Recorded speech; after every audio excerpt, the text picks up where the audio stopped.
আসসালামু আলাইকুম ওয়া রাহমাতুল্লাহ।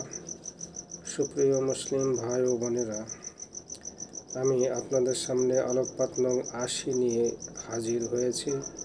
আলোকপাতটির শিরোনাম হলো মুসলিম এবং অমুসলিম জাতির পারলৌকিক জীবনের তফাৎ প্রসঙ্গে।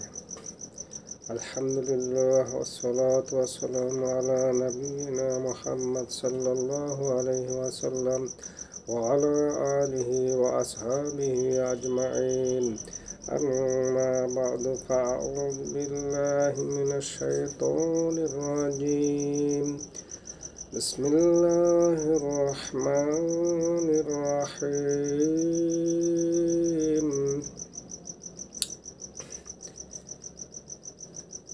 أم حسب الذين اجترحوا السيئات أن نجعلهم كالذين آمنوا وعملوا الصالحات سواء محياهم ومماتهم ساء ما يحكمون।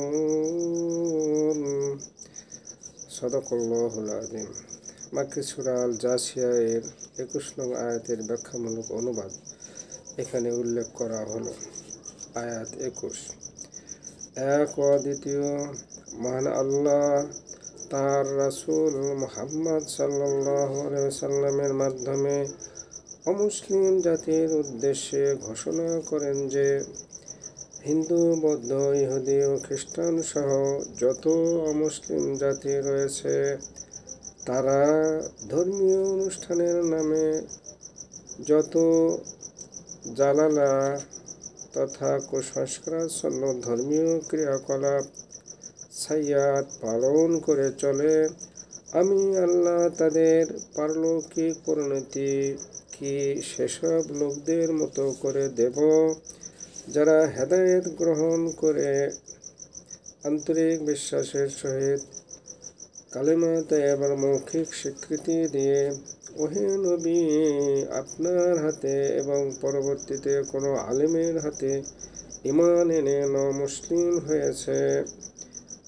এরা এবং দ্বীন ও শরীয়তের নেক আমল সমূহ পালন করা শুরু করেছে, তাদের জীবন এবং মরণও কি জান্নাতবাসী মুসলিমদের ন্যায় একই ধরনের হবে? কখনো নয়। কত নিম্নমানের ধারণা পোষণ করছে এরা আল্লাহ তাআলার ফয়সালা সম্পর্কে। তফাৎ হলো এদের মৃত্যুকালের অবস্থা হবে ভয়াবহ এবং এরা হবে জাহান্নামের অধিবাসী। মাআযাল্লাহ। আসুন উরুজাত মুসলিম ও মুসলিম ভাই ও বোনেরা, আমরা গাফিল না থেকে ভক্তি ও শ্রদ্ধার সহিত আমলে সালেহাত কর্মগুলো পালন করে চলি এবং আমলে সাইয়্যাত ধরনের কর্মকাণ্ডের কাছেও না যাই। সেসব কর্মে গিয়ে থাকলে তওবা করি। ওহে আল্লাহ, আপনি আমাদের তওবা কবুল করুন, আমাদের জন্য জান্নাতুল ফেরদৌস নসিব করুন এবং আমাদেরকে জাহান্নাম থেকে পরিত্রাণ দান করুন। আমিন।